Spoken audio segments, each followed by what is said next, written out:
There comes a time in a woman's life when everything she thought she knew about herself begins to change. The job that once felt fulfilling no longer brings satisfaction. The friendships that once energized her now feel draining. Even her reflection in the mirror seems different, like she's looking at a stranger she's outgrown.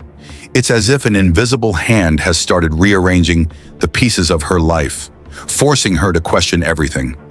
Who am I? Why does nothing feel the same anymore? Why do I feel both lost and strangely awake?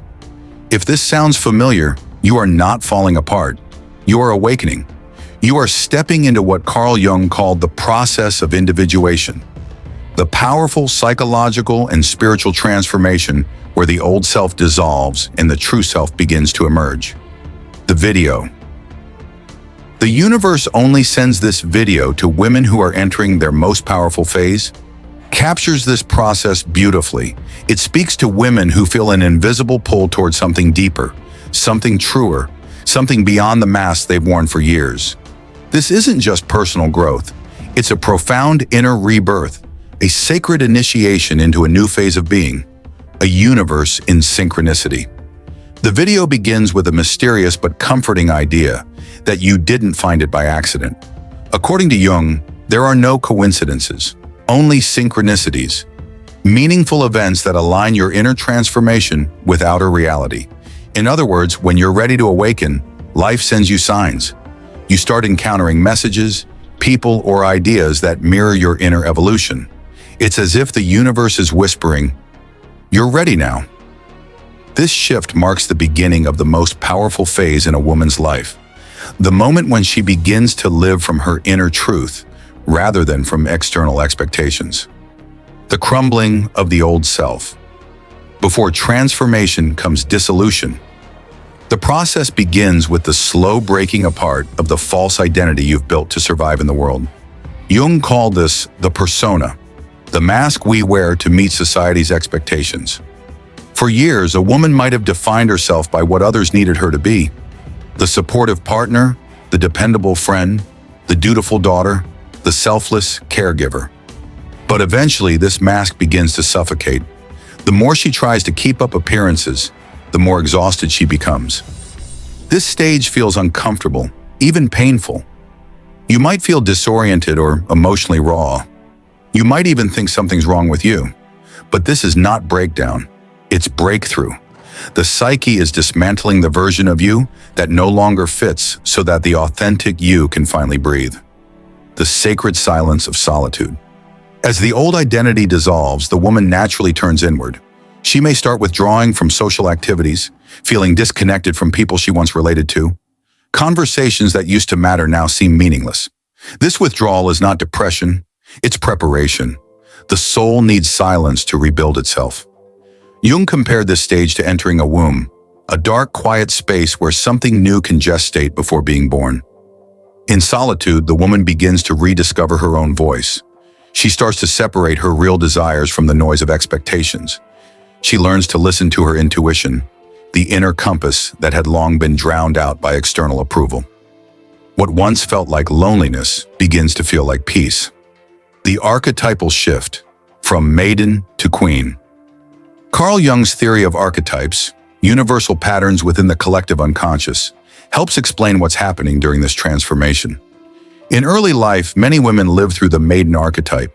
The maiden is bright, hopeful, and eager to please. She seeks love, validation, and identity from others. Her worth depends on how the world perceives her. But as she matures spiritually, something changes. The maiden begins to evolve into the queen. The queen no longer looks outward for confirmation of her value. She carries her authority within. She stops asking for permission to be herself. This shift can happen at any age. Some experience it at 35, others at 55. It isn't determined by the calendar, but by inner readiness. When the soul decides it's time, the transformation begins. The transition from maiden to queen is not gentle. It's an initiation. It often comes through loss, disillusionment, or deep emotional pain. But through this process, the woman begins to reclaim her true power, the kind that cannot be taken away because it comes from within. Ancestral healing, breaking the chain. Jung believed that we don't just inherit physical traits, We also inherit emotional and psychological patterns from our ancestors. The video touches on this profound truth. When a woman heals herself, she also heals the generations that came before her.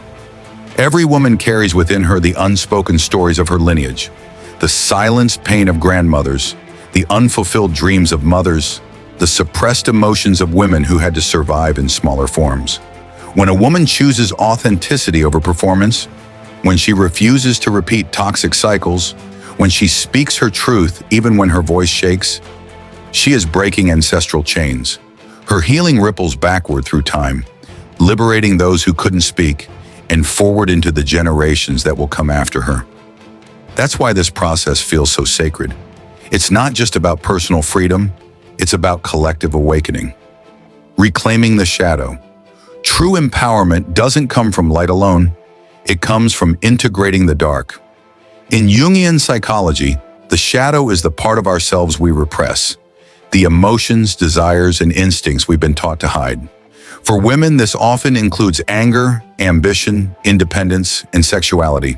Society has long conditioned women to believe these traits are unfeminine or too much. But the woman who steps into her power learns to reclaim her shadow. She stops apologizing for her strength. She embraces her anger as clarity, her ambition as purpose, her sensuality as sacred energy. She no longer tries to be good by other people's definitions. Instead, she becomes whole, and wholeness is magnetic. It's unsettling to those still pretending, but it's deeply inspiring to those ready to awaken. The return of creative and sexual power. As this transformation unfolds, something powerful begins to happen. The woman's energy changes. She no longer leaks energy through seeking approval or maintaining false roles. Her vitality returns to her.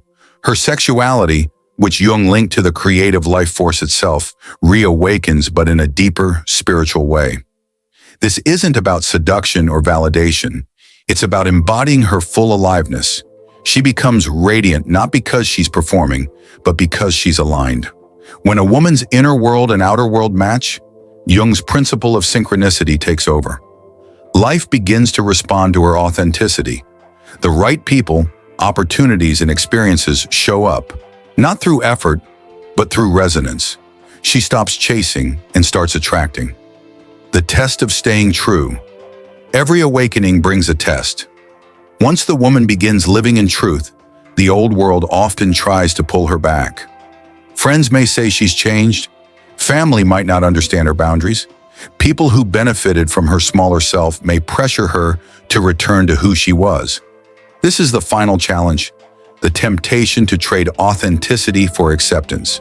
But to step fully into her sovereignty, she must choose truth over comfort. Jung taught that individuation often leads one away from collective approval. The woman who continues walking forward, even when it's lonely, proves her inner strength. The difference between fear and intuition becomes her compass. Fear makes her shrink. Intuition expands her. Fear says, stay safe. Intuition says, step forward. And when she chooses intuition, the universe rearranges itself around her courage. The peace of wholeness. Eventually the chaos settles, the storms quiet, and what remains is something she has never felt before. A peace that doesn't depend on anything external. She realizes that this transformation didn't make her into someone new. It revealed who she always was beneath the conditioning. Jung described this realization as the experience of the self, the unshakable center of one's being.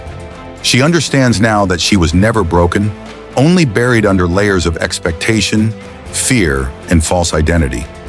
This peace isn't about perfection. Life still has challenges, losses, and disappointments, but now she moves through them with groundedness. She no longer seeks validation because she knows her worth. She no longer fears solitude because she's at home within herself. This is the true power the universe was guiding her toward all along, the loneliness and freedom of awakening. There is a bittersweet truth that comes with this awakening. The more whole you become, the fewer people you relate to. Jung called this the loneliness of consciousness. When you stop performing and start living authentically, you no longer fit neatly into old boxes or social groups. You move freely through the world, but belong to none of it completely. Yet this loneliness is not emptiness, it's freedom. You no longer need others to define you. You can stand alone, complete within yourself. And paradoxically, from this independence comes the ability to form the deepest, most genuine connections. When you no longer need others to fill a void, you can love them freely, not out of fear or dependence, but from fullness.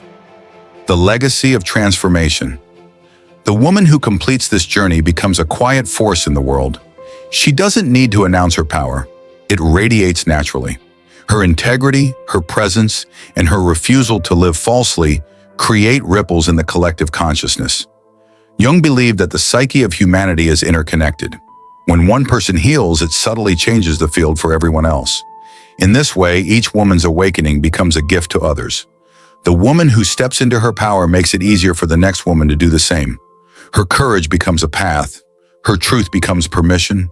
Her wholeness becomes healing for the collective feminine soul. This transformation is not about fame, success, or recognition. It's about energy. It's about contributing to the evolution of consciousness simply by being authentic. Becoming the woman beneath the rubble. At the end of this profound journey, there's no applause, no spotlight, only a deep, sacred recognition. You realize that the woman you were searching for has been inside you all along. Beneath the rubble of who you thought you had to be, your real self was waiting patiently. This is the essence of the video's message. You are not broken, lost, or failing. You are dissolving everything false so that everything true can finally breathe. The universe didn't send this awakening to punish you. It sent it to free you. So when you feel the discomfort, the emptiness, the confusion, trust it. You are not falling apart. You are becoming whole. You are entering your most powerful phase, the one where you no longer seek approval, no longer perform, and no longer apologize for existing as you are. The woman you are meant to be is already here. All that's left is to welcome her.